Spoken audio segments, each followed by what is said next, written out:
Que bom que você está aqui. Maravilha, seja bem-vindo a mais um vídeo no nosso canal. Se você não é inscrito, por favor, se inscreva, dê like, compartilhe, comente. Seu comentário é bem bacana para nós, viu? Assim, sabe, dá uma moral legal aí pra gente. Hoje nós vamos falar sobre a oração do Pai Nosso. Especificamente essa parte aqui que nós pronunciamos tanto, né? Seja feita a vossa vontade, assim na terra como nos céus. Onde é que está isso? Está lá em Mateus 6, a partir do versículo 10. Venha a nós o vosso reino, seja feita a vossa vontade, assim na terra como nos céus. Irmãos, nós temos um Pai, nosso Pai é Deus, nós somos filhos adotivos do Senhor Deus. Nós não somos legítimos, o único filho legítimo que Deus tem é Jesus. Porque tudo que sai de Deus é Deus. Nós fomos criados por Deus e nos tornamos filhos dele, filhos adotivos. Ele tem um nome, o nome dele é Santo, o nome do Senhor Deus. Yahvé, aquele que é santo, não pode ser pronunciado de qualquer maneira, de qualquer forma. Não pode ser banalizado, como nós vimos hoje, pessoas até fazendo piada com o nome de Deus. E não sabe o mal que ela traz para si ao fazer piada com o nome de Deus, a banalizar o nome de Deus. O nome de Deus é santo porque Deus é santo. Venha a nós o vosso reino. Nós pedimos então que esse reino de Deus se achegue a nós, chegue para nós. Deus é rei. Lá em Coríntios vai dizer que o próprio Jesus diz que todas as coisas se submeterão à vontade do Pai. E quando tudo estiver submetido, também ele se submeterá àquele que o enviou. Então o reino de Deus é para todos. O reino de Deus está sobre todos nós, sobre tudo que existe. E seja feita a vossa vontade, assim na terra como nos céus. Olha, que tal você confessar para você mesmo que você tem dificuldade de entender o que significa a vontade de Deus? Porque nós queremos que nossa vontade é que seja feita, gente. Nós não queremos que a vontade de Deus seja feita, mas que seja nossa. Nós ficamos assim no mundo da ilusão de acreditar que nós sabemos de tudo e nós não sabemos de nada. Uma vez eu ouvi um pregador falar assim: se Deus não concede aquilo que nós estamos pedindo, é porque Deus vê o que está após a curva. E eu gostei desse negócio. Eu amo metáforas, já falei pra você, né? Já amo metáfora.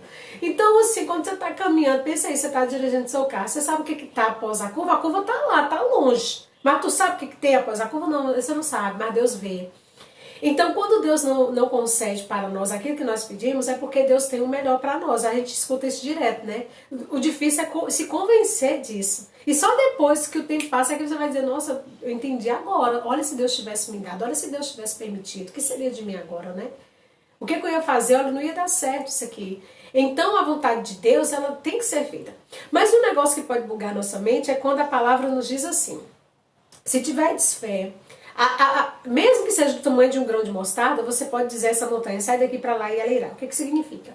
Que se você tiver fé e você orar com fé, você consegue as bênçãos. Só que a vontade de Deus também tem que ser feita. Agora imagine aí, eu tenho vontade de passar no concurso público. Eu tenho vontade. Aí eu tenho fé, muita fé, mas é muita fé mesmo. Só que aquele concurso não é a vontade de Deus. Eu tenho uma fé que, lógico, se eu tenho fé, eu posso dizer: sai daqui, montanha, e vai pra lá. Então eu posso dizer: eu vou passar no concurso porque eu tenho fé, estou proferindo isso, eu vou passar nesse concurso. Mas a vontade de Deus tem que ser feita. Imagine essas duas forças. Essas duas forças que, a depender da situação, uma pode estar oposta à outra. Uma coisa é a minha vontade, mediante a minha fé, outra coisa é a vontade de Deus, que é soberana. E aí, o que acontece?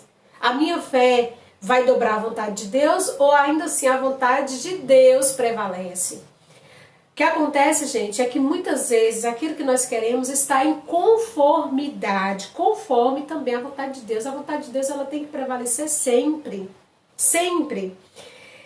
Lá no Evangelho diz também que certo dia Jesus estava passando, por onde Jesus passava, uma multidão seguia Jesus. Então imagine tu que não era fácil chegar perto de Jesus. Não era porque todo mundo queria tocar nele, todo mundo queria ser curado, todo mundo queria ouvir o Senhor, todo mundo queria a atenção dele, todo mundo queria estar perto dele, o mais perto possível. E tinha uma pessoa que era cega. Imagine a dificuldade, gente. Se hoje, né, as pessoas que são cegas, que tem essa deficiência tem uma certa dificuldade de caminhar, porque infelizmente no nosso Brasil a acessibilidade ainda está muito aquém, né? Está muito, ainda precisa melhorar muito. Imagina o tempo de Jesus. Agora imagina o tempo do Senhor Jesus. Nós estamos falando de não sei quantos séculos lá atrás, né? Imagine, mas essa pessoa, ela conseguiu, me pergunta como, eu não sei, não vou nem responder. Conseguiu estar cara a cara, tete a tete com Jesus. E quando ela chegou perto de Jesus, acontece um negócio que é interessante de ouvir. Jesus chega para ela e diz assim: meu filho, tudo bem? E aí? Posso te ajudar como? Me fala. O que você quer de mim, meu filho? Como é que eu posso te ajudar? E essa pessoa que é cega, diante de Jesus, é o óbvio. O que um cego quer diante de Jesus se não vê? Aí diz: Senhor, eu quero ver. Que eu veja, Senhor, que eu veja. Por que Jesus perguntou: o que queres que eu te faça? Você quer que eu faça o quê? Eu posso te ajudar como? O que você quer, meu filho? O que você quer? Imagina a dificuldade do cara de deslocar de não sei quantos metros de distância, quilômetros de distância de Jesus. Chega até Jesus e Jesus pergunta então o que ele quer dele. É claríssimo, tão como água, que Jesus sabia que aquele pobre coitado queria enxergar. Era a vez dele, era o momento dele, era a cura dele, era aquele momento, ele queria enxergar, ele estava diante daquele que podia tudo. Mas Jesus quis ouvir. Aí é que tá, Jesus quis ouvir. E por que então, muitas vezes, através da sua fé, você consegue suas bênçãos, você consegue sua graça? Porque a sua vontade está em conformidade com a vontade de Deus. Mas você tem que ter fé. A questão é que muitas vezes Deus quer nos dar a bênção e a gente nem tem fé. Aí pronto, aí se você não tem fé, Deus quer te dar, mas você não tem fé, então também já era. Se você não está acreditando, você tem que acreditar. E aquele cego, ele acreditou: eu vou atrás desse homem, eu ouvi dizer que é ele quem cura e quem vai ser curado agora sou eu. Então sai da frente que lá vou eu. E ele foi.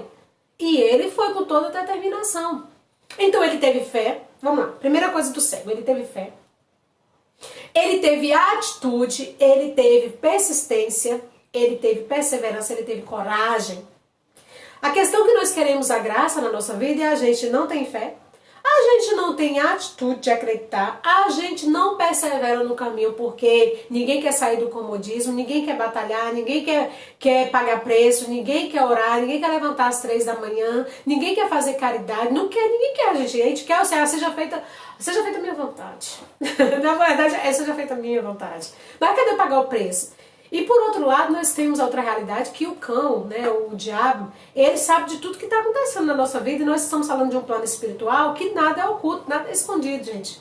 Aqui nós não vemos muita coisa que Deus não nos permite. A gente está nesse mundo aqui que a gente chama de real, mas não é real. Isso aqui é só uma, né? É só uma configuração, porque o mundo real é o espiritual, a gente não vê. Mas no plano espiritual, gente, muita coisa está acontecendo agora. O inimigo está fazendo de tudo para que as bênçãos que os anjos estão trazendo sobre você não cheguem até você. Então ele está fazendo de tudo para barrar. Sabe o que é fazer para barrar? Pois é, ele está fazendo de tudo para barrar. É assim que acontece as coisas no mundo espiritual. Então, assim, tudo que Deus tem pra você, Deus tem pra você. Você precisa crer, você precisa acreditar, você precisa pagar preço para vencer o diabo que está querendo barrar os anjos de trazer as bênçãos para você. Nós vimos isso lá no livro de Daniel. Quando Daniel pede as bênçãos e depois o anjo chega e diz: olha, sua bênção só chegou agora, já estava liberada há muito tempo, mas enfim, né, as potestades principais, que são anjos decaídos, né, demônios, impediram dessa bênção chegar antes. Então foi preciso que viesse mais auxílio do céu. Então, assim como aconteceu lá com Daniel, também acontece com a gente, acontece comigo, acontece com você. Bênçãos que era para chegar, não chegaram. Por quê? Porque você não está orando como deve, porque está tendo batalha nas alturas, né? Nossa luta não é contra homens de carne e sangue, não é contra o irmão, é contra os principados e potestades, mas o povo não se lembra disso, ninguém sabe, né? O filho que não sabe está lutando contra o irmão, a briga é contra o irmão, a inveja é contra o irmão. E se esquece que a gente está combatendo contra os seres invisíveis, espalhados nos ares. Tá lá em Efésios, gente. Tá lá em Efésios, o livro de Efésios. Só buscar e ver. 6:10. E aí, o que acontece, gente? Seja feita a vossa vontade. Quando nossa vontade está em conformidade com a vontade de Deus, acontece, as coisas acontecem. Alguns dias atrás, alguns meses atrás, olha o que aconteceu comigo. Eu prestei o último concurso do ano de 2023, né, um processo seletivo, e falei, Deus, eu vou passar. Era o segundo concurso que eu estava prestando para a mesma área, né, em pouquíssimo tempo. Falei, eu vou passar. Eu vou passar porque eu vou passar, e eu vou passar porque eu estou precisando, e eu vou passar porque eu sou sábio que eu vou passar, e porque eu estou precisando, Senhor. Então eu sou sábio. Tudo concorre para que eu consiga. Então eu acreditava nisso, gente. Eu falava, não, vou conseguir, Deus vai me dar a graça. O que aconteceu, meus queridos? Eu fiz o processo seletivo e eu perdi. Eu não fui aprovada. Quando eu peguei o resultado, eu lembro que a minha primeira reação foi olhar e tá, não passei, né? Porque assim, depois veio a revolta, gente, eu me revoltei. E eu me revoltei contra Deus, você acredita? Eu me revoltei contra o Senhor Deus. Eu me lembro que eu falei tanta coisa, eu falei, não é justo, o Senhor não fez o que era certo por mim, o Senhor não fez o que deveria ser feito, eu tô precisando trabalhar, eu precisava passar, quem mais precisava do que eu, e o Senhor sabia, e eu falei um monte, eu fiquei muito chateada, E eu me lembro que eu fiquei uma semana recebendo a correção de Deus. Eu fiquei uma semana. Quando eu pedi a palavra, vinha Eclesiástico, vinha Provérbios. Gente, quando você pega Eclesiástico, Provérbios, sabedoria, lá vem admoestação, lá vem ensinamento, lá vem correção, lá vem chicote de Deus. Você pode ter certeza, eu fiquei uma semana. E aí teve uma hora que eu falei, tá, Deus, eu entendi, Pai, eu entendi. Me perdoa, eu estava errada. Eu entendi que não foi a tua vontade e que o Senhor é justíssimo. Mas o Senhor me surrou. Porque muitas vezes a gente não entende, gente. Eu tive fé que eu iria passar e eu tenho fé que eu ainda vou passar. Mas como é que isso tem que acontecer? Tem que estar em conformidade com a vontade de Deus. Se eu tivesse sido aprovada agora, talvez a minha vida não teria o rumo que ela precisa ter. Talvez eu não iria aprender o que eu preciso aprender pelas vias que o Senhor Deus designou para mim. Né? Então discernir a vontade de Deus é saber que a vontade de Deus é a melhor para nós. Então o que fazer, Noemi, para que essa vontade de Deus se cumpra na nossa vida? Primeiro, não sei o que eu fiz aqui não, gente. O que fazer, voltou ao normal, o que fazer para que a vontade de Deus se cumpra na nossa vida? Ser submetido a Ele. Estar submissa a Ele. Deus tem o melhor para mim, Deus tem o melhor para você. Aquilo que você está pedindo, você pensa que vai ser bom e não vai ser. Você pensa que é o melhor, mas não é. Você pensa que vai te fazer feliz, mas não vai. Aí você diz, Deus, mas não tem como não me fazer bem. Não tem como, eu estou precisando disso aqui. Agora isso aqui iria resolver o meu problema. Iria resolver. E o Senhor Deus olha assim e fala, o que eu tenho para você é outra coisa. O que eu tenho para você é tão melhor. Se eu te desse isso aí, você iria se perder. Quem aí no final do ano não pede a Deus para poder acertar na Mega Sena? Fala a verdade, quem aí não pede para mudar de vida? Aí você diz, olha, eu iria ajudar as pessoas, os mais necessitados. E o Senhor Deus disse assim, mas se essa pessoa ganhasse, né? Com o coração que ela tem, com as crenças que ela tem, com a formação que ela tem. E o Senhor vê, ela poderia se afastar de mim. Poderia se tornar uma pessoa ruim, poderia perder a salvação. Entende? Então, assim, Deus não quer o nosso mal, Deus quer o melhor. Então, quando nós falamos, seja feita a vossa vontade, assim na terra como nos céus, vamos parar para realmente respeitar a vontade de Deus, praticar a nossa fé e falar para Deus, olha, aquilo que você deseja, você tem que falar mesmo para Deus. Fala para Deus, fala mesmo, fala, Deus, olha, eu tô precisando disso aqui, o Senhor sabe que eu preciso, eu tô querendo tanto que o Senhor me dê essa bênção. Se a minha vontade estiver em conformidade com a tua vontade, Senhor, me dê essa graça, então eu vou orar e o Senhor vai fazer se for da tua vontade. Porque se não for, o melhor Deus tem. Porque se não for, o melhor Deus tem. Tá? Então, quanto mais a gente deixa Deus fazer o que é dele para nossa vida, melhor a gente fica, mais feliz a gente fica. E Deus é pai, gente. Deus não vai dar pra tu aquilo que vai fazer perder tua alma, não. Esqueça. Quer sair da ilusão, por favor?